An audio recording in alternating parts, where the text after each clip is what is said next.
Good afternoon. Good afternoon, viewer. Good afternoon, listener. And welcome to the Replimat, a regular kind of podcast where two of us look at episodes of Deep Space Nine. There's a seasoned fan, Andy, Hello there. and a first time viewer, me, Tim. And this week we are on Series 2, Episode 3, The Siege.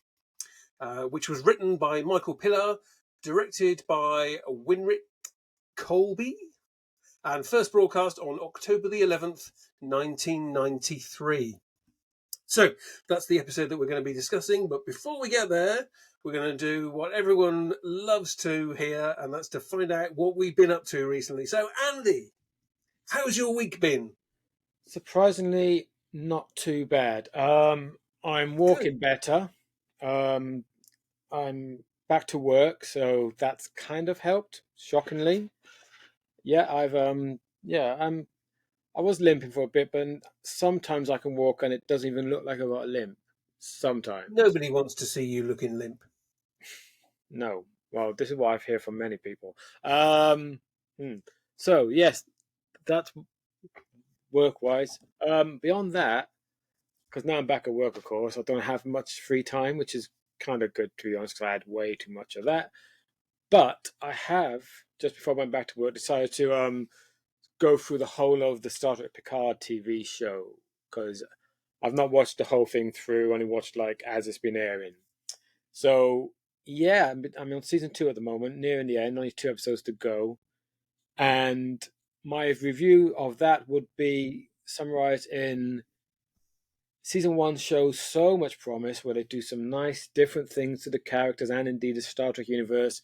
Then season 2 comes along and it shits it all against the wall and becomes just a show where the new executive producer, not showrunner at this point, but soon to be showrunner, Terry Matalis, all the excesses of his fandom just on screen, where he's also obsessively, constantly referencing all the old Star Trek films that the TNG cast aren't even in. So I don't quite get the point of that. And where he seems to be fan service over strong storytelling, which is a shame. But I knew season 2 was pretty weak. I knew that anyway. But I still enjoy it because I like to see these characters. So I'm not against it. But it's a Yeah. shame that all the promises to season 1 is just chucked out the window, really.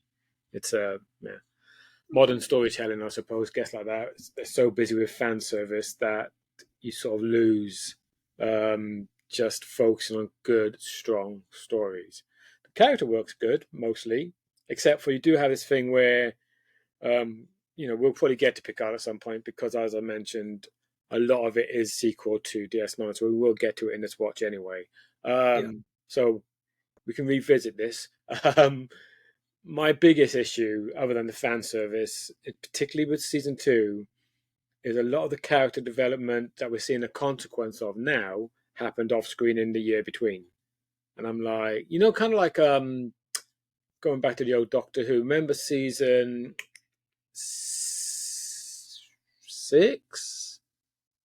Was it series 6 or series 7? I think series 7 actually, where at the end of series 6, Amy and Marie left because the doctor's like, it's best for you to leave than me stand over your grave, blah, blah, which perfect ending for any character, leaving happy. And then when we see them next time in season 7, suddenly they've had this big split in between seasons and they spend a whole one episode to solve it. You're like, you've literally created this drama that didn't exist just for the sake of. And that's kind of what's happening here. It's like you've got this whole relationship between two characters that was only hinted at the very last scene of season 1, and that come from nowhere. And then they just step over the whole thing. Season 2, they're no longer together, but we're going to deal with the fallout of that. It's like, yeah, but we didn't see them together, so where's the emotional hook for us all? It's very weird, very strange storytelling, very strange. Yeah. But your view on that will come soon. I say It soon. will. I mean, in a few years Yes, like 5 years down the line or however when long I've it's going got to a take. fully grey beard. Yeah. So you haven't been on your Clint Eastwood films this week then, or Um, still going with your Only Fools? I think That's Only I've Fools, done not Only 5 Fans. Clint. I've done 5 Clint. I've done up to The Enforcer. That was the last one I Right. watched. I think that was in the past week. Fairly sure it was actually. And that's a film I've seen many, many, many times. It's 18 rated. It's Dirty Harry, number 3. Hmm. Probably the most gory, bloody of the Dirty Harry films. Lots of violence in it. But it's one of those films that we had on VHS back in London in 83 or whatever, 84, something like that. And it's one that we watched a lot. Which, bear in mind, I was only like 12, so I probably shouldn't have been watching it anyway. But it's one of those films that it's got a lot of nostalgia for me. So whenever I watch it, like I rewatched it the first time a few years ago, and it was a completely everything I remembered because I've seen it so much. But yeah, it's that and another Clint Eastwood film which I haven't got to in this run, which is Any Which Way You Can, Oh, which right, is yeah. one with Clyde. Right turn, Clyde. Pop. Again, watched that so many times back in the 80s, and it's one of those films when I rewatched it fairly recently. It's like, gosh, pure nostalgia, you know. But yeah, still on Only Fools. I'm on series 7 now. We've reached the point where Raquel is now in it. She's now Right. pregnant with the baby that's soon to be called Damien. And Rodney and Cassandra are having their issues still. But Right. and the I want to say the sexism and the racism and the other isms have died down a bit, but not entirely. Because there was an episode I watched, I think it was yesterday's one. I can't quite remember where and how it came up, but they're talking about somebody's usual, demasculating some character, and they're like, "Oh well, at least you're not a puff," and I'm like, Oh, "He was doing so well." But yes. again, we're still in the, I think we're late 80s now, maybe early 90s, so they're still not quite got to that enlightened day. But as somebody I read today pointed out about the old Star Trek original series, for instance, the fact that it's so Lonely Fools is so ingrained in its time, and the fact that it's kind of sometimes uncomfortable to watch and sometimes kind of inappropriate. It's probably a good thing because it shows, in many ways, how far we've come. That we now look at it and think, "Ooh, that's a bit." So it shows that we've moved on, and it's probably reflecting better today's age in some ways, back at us showing how far we've come. So Mm. not a bad thing. But so that's basically been my week. Cool. Mostly work. But Tim, tell me, what have you Yes. been up to? Working and sleeping, and so I managed to watch the first 2 episodes of Ahsoka, um, and uh, because it came at the end of a very long day of work, I was occasionally struggling to stay awake. So I need to rewatch them again. What I saw was brilliant. I loved it. I Can I just interrupt 1 minute? And yes. because I did also watch that as well, and I Uh, loved it. That's Star Wars for me. Jedi's, laser swords, all that stuff. And what I loved about this, and it kind of goes back to Star Trek, because it's not just Ahsoka, but all the Star Wars shows that they've made in the last few years, how they still keep all the same aesthetics, design, everything of the universe of Star Wars, and they've never tried to update the sets or the costumes or all the ships and stuff, and so it's still got that kind of nostalgic look because they recognize that's the look of the universe they're in, yes, which is of course something you can't say of modern Star Trek, unfortunately. It's no, it's true. it's It's yeah. The yeah. Star Wars universe stuff does have a kind of a cohesion and a Mm, coherence yeah. that's kind of all of its own. But yeah, because I was watching the episodes thinking, yeah, I could quite happily go and watch this on the cinema screen. This is quite wonderful. So yeah, there's that.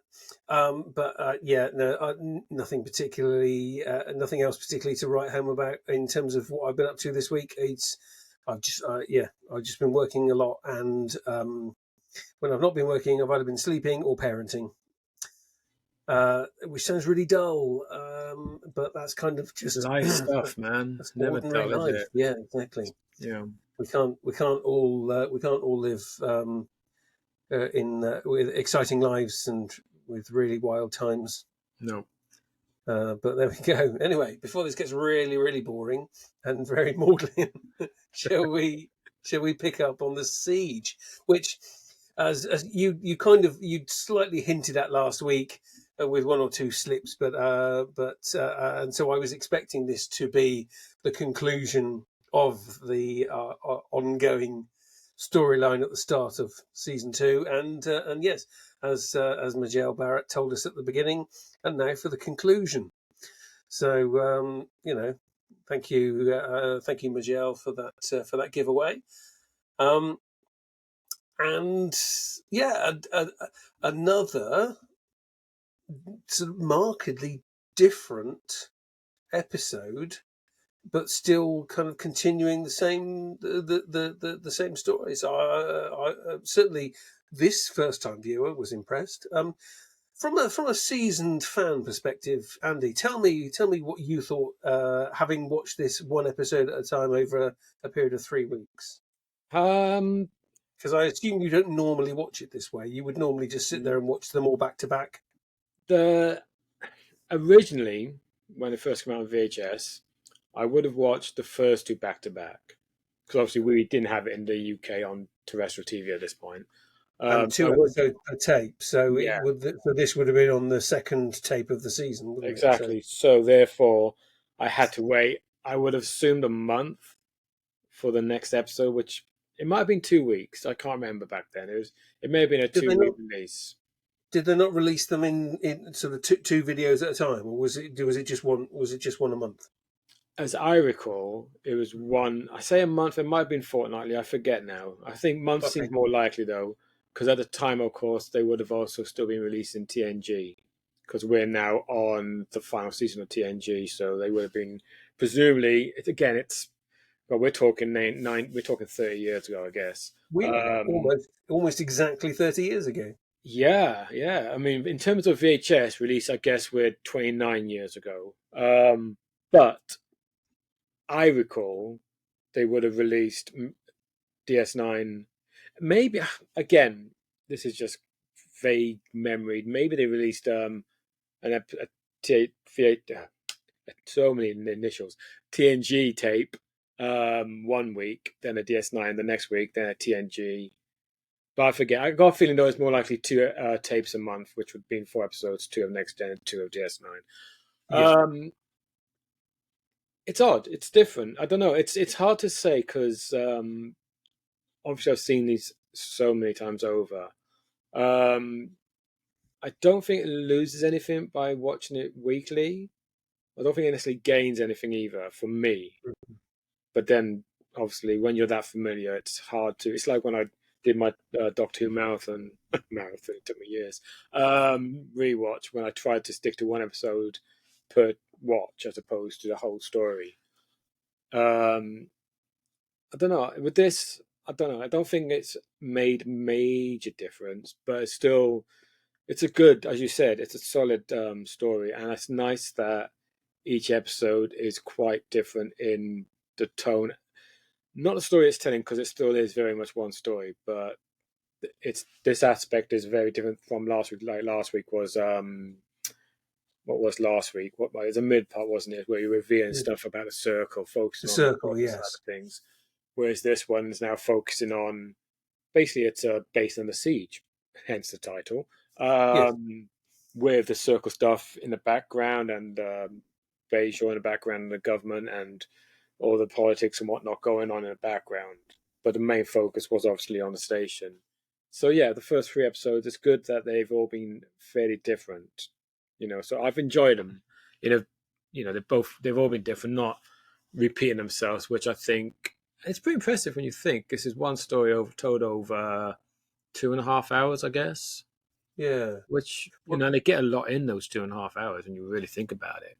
they do, and I think what they've done very well is kind of portion out the aspects of the story that they needed to focus on in each of the 3 episodes. Because the first episode, to a certain extent, has less, I think, less to do with the other two. It's more like a one-parter with a two-parter after it. But there are things that flow through all three of them. And I have to say, this is the first time watching DS9 that I've thought, actually, now we've got to the end of that third episode, I'd quite like to go back and watch 1 to 3 back to back. And so far, although there's been episodes that I've enjoyed a lot, I haven't necessarily thought, oh, I'd really like to watch that again straight away. But having got to the end of this little trilogy, I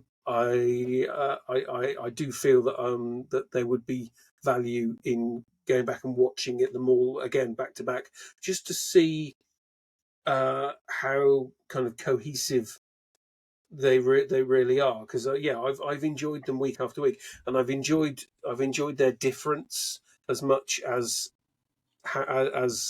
much as they were continuing to tell the same story.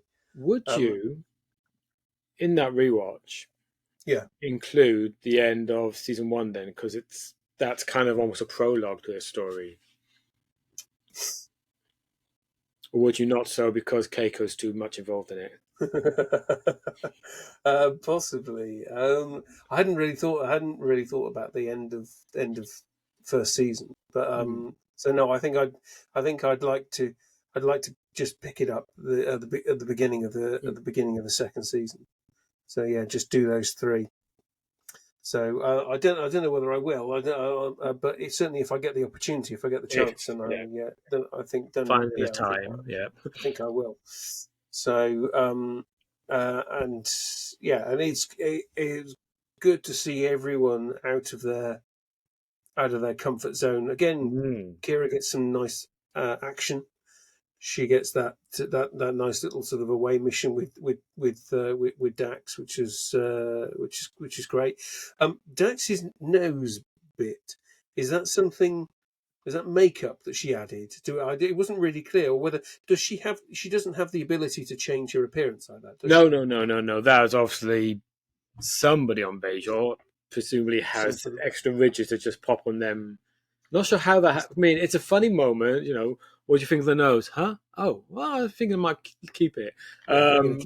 But understandable on DS9, most understandable on the Enterprise, where you can cosmetic change it stuff, because they've done that in Next Gen a few times before.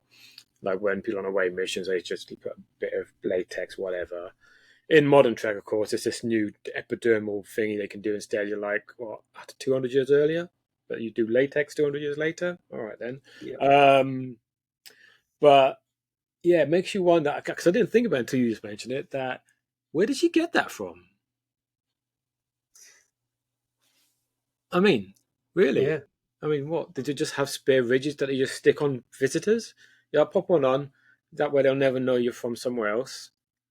I mean, perhaps you just needed a bit of pastry in the kitchen or something and just kind of fashioned it out. we know that Bajor's more advanced than they appear.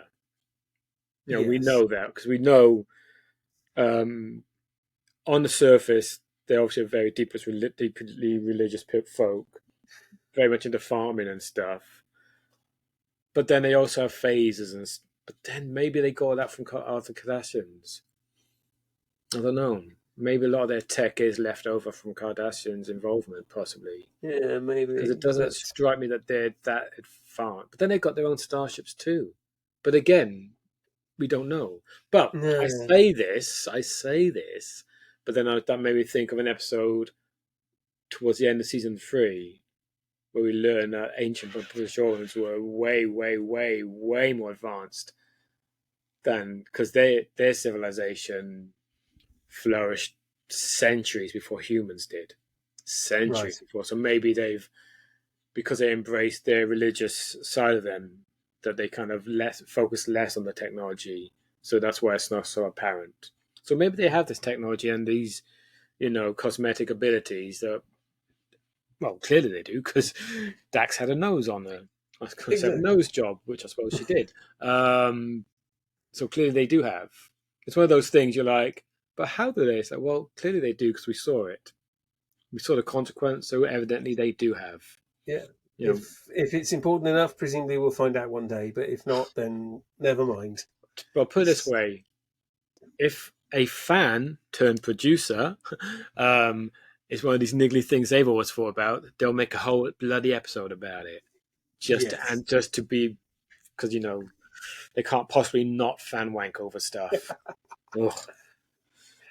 Odo was very well used in this episode as Yes, I well. made a note of that. I His like abilities, yeah, without him being without it being like almost like the equivalent of the sonic screwdrivers in Doctor Who. So it's not necessarily it's not an answer to everything, no. but that just there were sufficient moments where you thought actually this, yeah, he is a real bonus to the crew in being able to do that. He can't just it's not a superhero thing. He can't just sweep in and sort everything out, but he can assist them in ways that help move the story along brilliantly. So What I did like about Odo's abilities, as we saw, I mean, obviously we saw a few not practical, special effects of him, like in the yeah, wall, turned to that piece of string.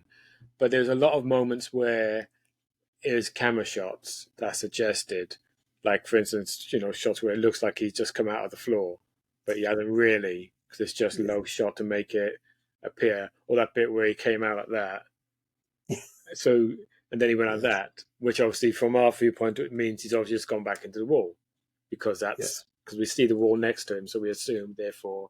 So it's some nice practical ways of showing his abilities without presumably the cost, because I imagine the morphing tech, even at that point, is still quite expensive to do.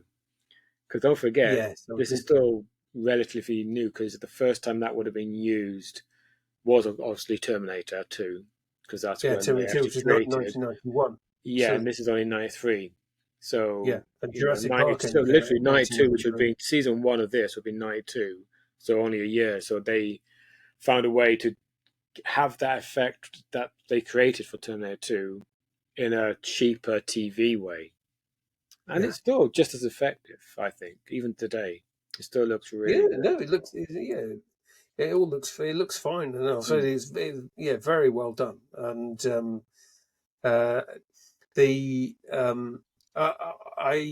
I like the fact as well that that when you've got like Cisco's guys there, kind of doing the kind of it's not guerrilla warfare as such. It's just the hiding away and doing their bits. And they make it very clear they don't want anyone hurt or certainly injured, unnecessarily, and all that stuff. And as the viewer, we're not. We don't spend all our time thinking, "Oh, I wonder if they're going to get caught," because that's kind of not what that's not quite what it's about necessarily. There is a certain aspect of that, but mostly, I think we are reasonably comfortable, or certainly after a while, we are reasonably comfortable with them in that situation and what they're doing,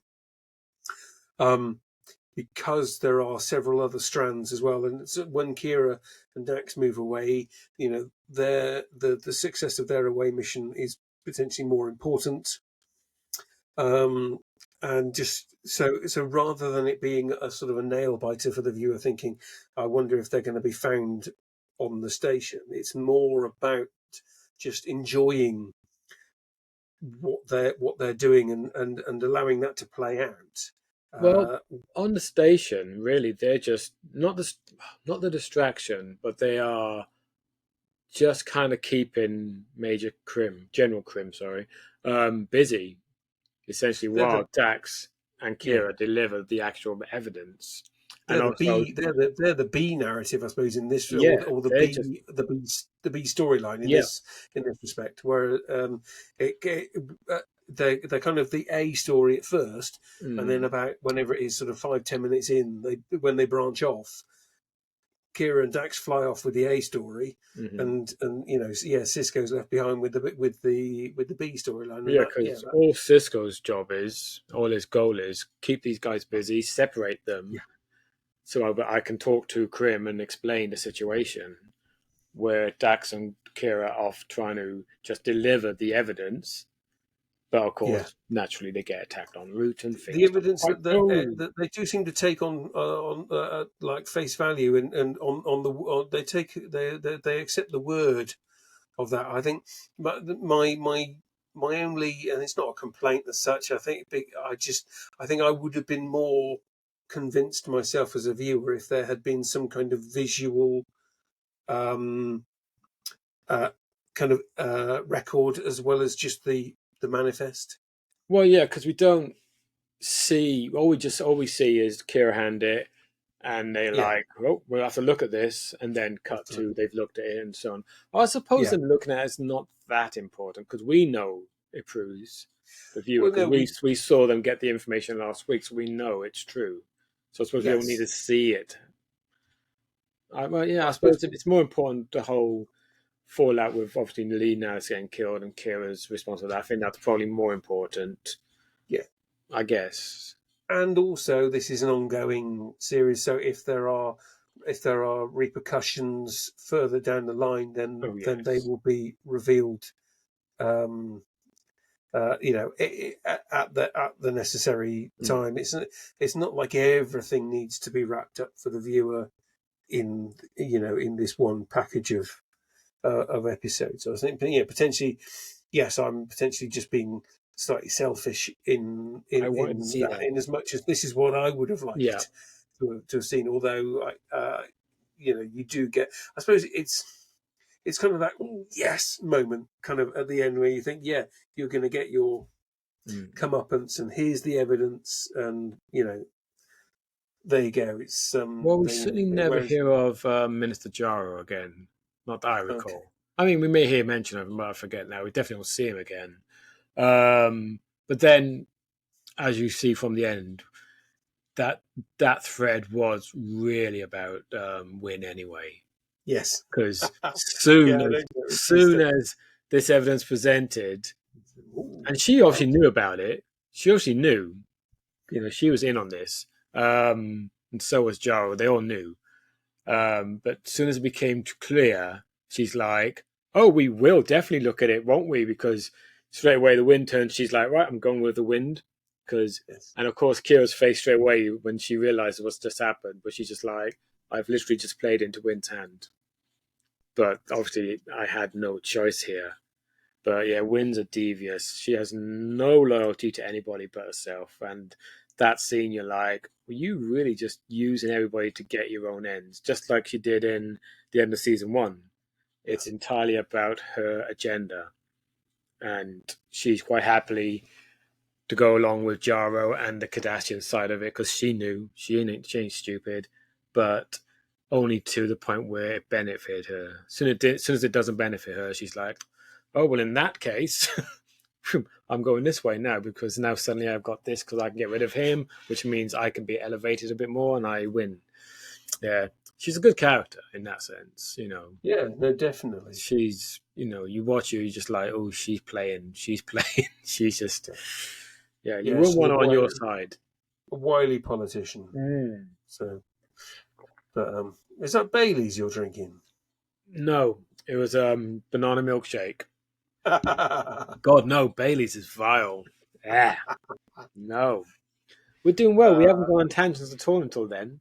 no, sorry, that's my yes, That was very unusual for us. We've managed bad gambling. 30 minutes and not one tangent. Well done. Well, that's because Until then. we enjoyed I think we've enjoyed the episode and the Hmm. story arc, as it were. I think so. There was a lot to like in this. I mean, I liked I liked that all the characters were served well. We got to see yes, a nice side of Bashir as well. He's again, I think it took them a bit longer to work out what to do with him as a character, but I think now we're beginning to see more of his character coming out. Instead of the strange, weird creepiness from season one, now it's like we're going to be seeing a bit more interest inside of him. yeah, And like you said, Kira and Dax stuff is fantastic because although it's alluded to in the first part of this story that they've got some kind of friendship, like we said, we've never really seen it. We've seen like the odd scene here and there where they've been in the same scene together, but never a two-hander. I don't think with just the two of them. Whereas this time we've got basically almost the entire episode, well, a large chunk of the episode that's just them two together, and Yeah. they work so well. Like Kira's very, at this point, she's very focused on the job. Dax is trying to make jokes and stuff, but then it gets turned around on her when she's like, "Oh, don't tell me, I've got to do this by the seat of my pants." No, use the guns or whatever it was she Yeah, said. don't use your pants. Use your Yeah, head. use your phasers. Oh, sorry. So they definitely bring out the best side of each other. And I did like as well that Dax had to rely on the knowledge of a previous host. Yeah. That was just very nicely done. Hello, cat. That was just very nicely done. Just as almost as a reminder to the viewers, really, that it's not just her there, and it wasn't done in a kind of a heavy-handed way or anything. Like it was a natural part of the story, a natural part of the progression of the action. And again, I actually like Odo.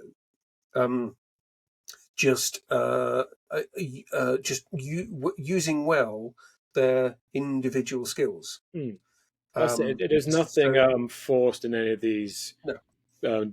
Character moments. It's all very the characters being true to who they are. Yeah. Yes. Yeah. So it's this character can do these things. So let's use them. But let's not make it about them using them. Let's include it within the story, but not make the story about that. Yeah. So yeah. I like also. It's only a few little scenes. Jake's few scenes that he had, like the scene with him and Nog was lovely. The whole. It was. In all of the history, has ever been a Ferengi and human as friendly as each other? My cat's now attacking the cable. Don't be pulling the mic off the table, Kit. She will. There's a phone last week. This week it'll be the mic. And then, of course, you get that nice scene at the end where Jake and Cisco reunite, as they always do. Yes. I liked the early bits when they had a little discussion of this is what we're going to do, and then you see everybody like go their separate ways. You've got Quark. He's like, oh, this is an opportunity, make some money, sell some seats. And obviously he's absolutely going to sell Rom's seat, but Rom sold Quark's instead. And I'm like, very well done, Rom, because that's absolutely what Quark was going to do to you. Yeah, exactly. Because he doesn't care, Because as soon as Quark's like, of course not, you're my brother, I wouldn't do that to you unless there's a profit in it. And obviously Rom's like, no, me first. That was great. That was, although hate to go on about Keiko, but well, she was there, so we might as well go on about her. I think the I'm scene never was going to necessary. like her. No, it made sense. Was necessary. It was because you can't ignore the fact that O'Brien and Keiko are a thing, Yes, exactly, and it would have seemed well. I think if they hadn't had that scene, they might as well have written Keiko out because not having that, not allowing them that moment, do that anyway. But not allowing them that moment, basically would be telling the viewer these characters aren't important enough. So and at some point, even if it doesn't occur then, at some point, regular viewers are going to suddenly think, odd that O'Brien didn't have any kind of qualms, as it were, about just staying behind. And yes, it was. She's not great, but it was a very nice scene. It was okay. It's okay. And the kid's cute. Molly, yeah, she looks amazing for a 2-year-old. Gotta be said, because Oh, she is. She's literally 2 years old. Because assuming apparently only years passed since the show began. Because Kira said a year ago she was working in case like this, which means Molly is still only 2 years old. And it's like, God, you are the most articulate 2 year old I have ever seen. I mean, 2 year olds are not quite toddlers yet normally, but she's full on toddler. It's actually, I'd say she's probably more than that, actually. It's a weird, I don't know. I don't know. I'm sure we'll come back to this again next time we see Molly. But yes, children. Eesh. Um, Yeah, gotta what love them. else? What else we got to talk about? Oh, Yeah, another did you thing. take notes? I didn't Hmm? take any notes. I was enjoying myself too much. I took notes. You took I do notes. notes now because, especially when it's a episode we enjoy, because I know that we end up having nothing to talk about because we're just like, yeah, that was great, and that We've was had it. loads to talk about this time. Yes, impressive. What is it? Oh yes, Cisco's baseball and leaving it on his desk. Such a big move. It may not. Do you remember? No, No, I know. I remember noting the. I remember because the scene. I remember he picked. noting that he picked it up. Yeah, And at the time, I remember thinking, is there some significance to that? yes, that's basically Cisco, and you'll see it again if at least two more occasions I can think of where it definitely becomes important in a Okay, similar way. It's basically Cisco's way of saying I'll be back because he does right. that. If he leaves it behind, he's saying still my office. I will be back. Whoever is there. If it goes, then you know shit's gone down. Um, but yeah, and again, that's only something I suppose if you're a long time viewer, because then you'll see it. Because first time Hmm. around, that probably didn't even register to me either. But Yeah, I it's as you certainly know, noticed it and thought had to have some kind of mm, significance. So he literally picks it up and yeah. yeah.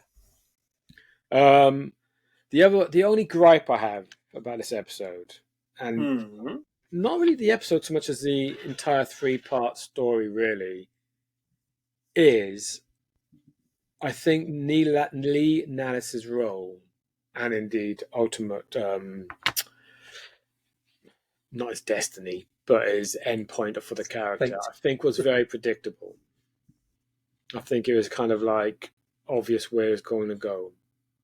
Okay, I've I've interesting. I've always thought that. Even the first time watching, I'm like, oh, we saw she's going to get killed off at the end. You know, it's so I didn't. I You don't see, I didn't. no. I didn't at all because I w- I wasn't sure at all if he was going to end up being some kind of major Bajoran leader.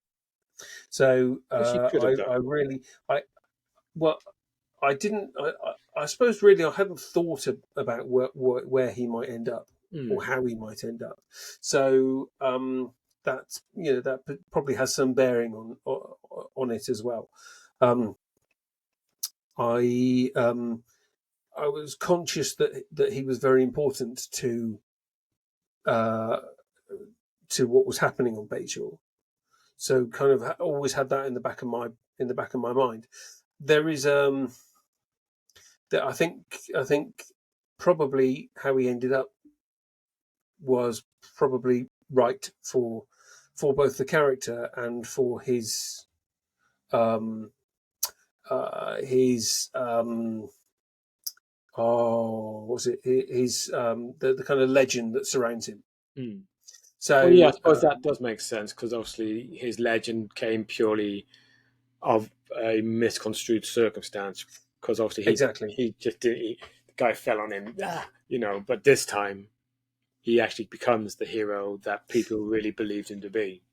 Yes, Mm. yes, indeed. Yeah, and so I suppose if I was if I was thinking about it, then then possibly I would have thought that's that's the best. That's kind of like the best way for his best fate Mm. for him without causing him and Bejor so considerable kind of angst and embarrassment going forward. Um, but I was still surprised enough when it happened to be able to enjoy the moment, for what it was, and the irony of what he said, and what had been said earlier about his potential death. I think I do have actually one more gripe. Okay. It's not really about this episode per se. Mm-hmm. It's more of a general gripe, which I did. General gripe. Okay. General gripe, yes, about General Krim. General Krim's brother. It's Yeah. actually about the general, so that seems apt. Which I've kind of mentioned to you off screen, I believe, or at least it'll be off screen because I've cut that beginning bit out. Is that I don't recall him ever being even mentioned again. I certainly don't remember seeing him again, but I don't think we ever get mention of him after this. We may get mention of him, I can't remember, but because he's such a good character, and I liked from what we saw last week and this week that you're like he could be a really good ally for Cisco in just a general sense, with Bajor and everything. And yes, there was definitely more they could have done with his character in a return story. But I'm saying all this, but it could be that he does get a mention at some point. And I just forgot. He may well turn up again. I just don't remember him reappearing. I don't know. I just don't recall it, which I'm guessing doesn't. Of course, she'll turn up now, but oh, I forgot about this episode. Yes. General Krim, how surprising to see you again. Yeah, it's wonderful. Andy said he's never coming back, so that's a nice surprise. Well, yeah, to Gino for General Krim, yes. Yeah, I think because he's a really good character. Yeah. He was, like I said, I like last week where Cisco did the whole thing of giving the information before asking a favor, and Krim's like, I will remember that about you, which is why he so easily took Cisco's word at the end, because there's respect, a respect there. So that was that was good. You're right. He was a good, solid, and interesting character, and someone who was memorable from only having a few scenes as well. For sure. So he had a lot of screen presence, a lot of screen presence, and you could tell there was that sort of friction between him and Colonel Day. Colonel Day was obviously the less reasonable, more reactive soldier or officer, and there was more of a kind of a silent energy to General Krim. Actually, potentially the kind of silent energy that may be missing in Bareil. So last week we spoke about it's very about weird and, physicality. Yeah, and so I was kind of aware of it in his sort of brief appearance this week. There's definitely there's definitely a kind of a tension. Maybe not me mocking the mic, hey. Yeah, indeed. Who needs a cat? That sort of sexual tension with between Bareil and Kira, and so he looks slightly awkward and uncomfortable, which I appreciate, and it's there in the character. I think the kind of suppressed energy levels were more in Krim's performance were more engaging to watch on the screen. Yep. So I agree. I think, yeah. So what are your bottom line for these 3-part story, I suppose, not just this particular episode? What's your bottom line on this one? Bottom line is the first time I've felt like going back and revisiting some episodes, so I take that as being very positive. Yeah, I agree. My bottom line is, pardon me, for Star Trek's first 3-part story ever, they did a damn good job of it. I do wonder if it would have worked, the whole of the 3-parter in TNG, being the only show at this point. And I don't think it would have done. I mean, there's certain elements they could have done, like I said last week, but the real story that's going on, TNG, it's not really a TNG story at all. It's very specific to DS9. Yes. And what I like, I don't feel, for instance, that the middle part was lagging, or it's like you're like, ugh, you know, each of the three parts felt as strong as the other to me for different reasons. I don't think there's ever a point in this particular story where you're like, I really don't care about this thread. Can we move on to the next part? There's always, I think, each part of it, the circle part last week, the setup with, because the first episode one was the lead up to it, the whole change of things about Lee Nallis. Last week was all about Kira leaving and that. This week is all about, the siege and what's going on with Kira and Dax. And there's never a point in any of it that you're like, yeah, I don't care about these characters. I don't care about this particular thread. I think, there's no treading water going on. Yeah, I think it's not quite cinematic in that. Yeah, in that absolutely. Quite. It's a storyline that could have made if it had come later potentially, it could have made a decent film. I think. I was about to say, but what was I going to say? Yeah, I was going to say. I think, not counting Duet, which obviously, as we know, I think is one of the best episodes of Star Trek. Full stop. I think this is most definitely at this point one of the best stories, not episodes, obviously, that DS9 has done yet. I think it really shows how well the production and the cast have got a handle on what this show is about now. Which, of course, just flies in the face of this often spoken myth that these shows only ever get good in season 3. I think actually no. If you watch beginning of season 2, you suddenly realise they've already found their feet. Yeah, definitely. And there are one or two episodes this season's a little bit weak, but then there's a few in season 1 who are a bit weak. But again, I think this season will hold up really well. But of course, foreknowledge. Yes, but certainly my perception at the moment is that it started off with a very strong, very confident, very comfortable. Well, it has a comfortable relationship with the viewer, which does it credit, I think. I agree. So yeah, I agree. So good shall we wrap up then? I think we've said everything. I think we need probably to say should. about What have we got next week? Oh, well, next week is invasive procedures.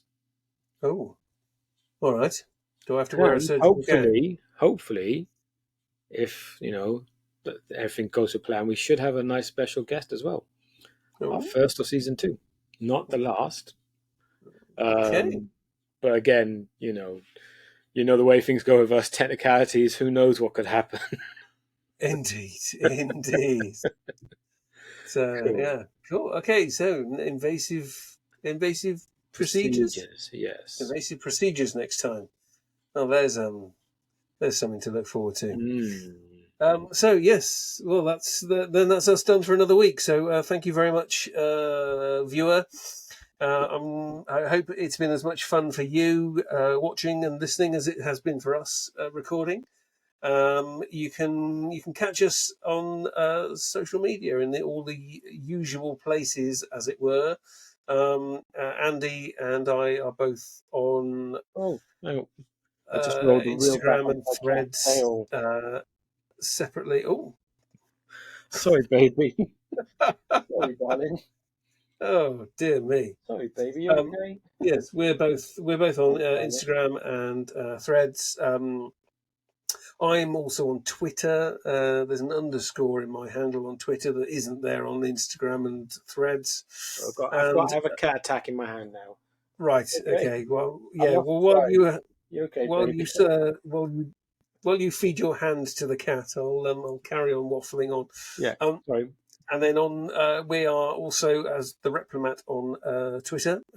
It's at Replimat1, I think it is. And we're also on Instagram as well. So please engage with us if you feel like it, or if you like to. It's nice to know people are out there and watching and stuff. So, and leave some comments and likes and subscribes and whatever on the video. And yeah, that's probably as much as you need to hear from me right now. So yes, it has been a pleasure, I'm sure. It's goodbye from me, and it's goodbye from him.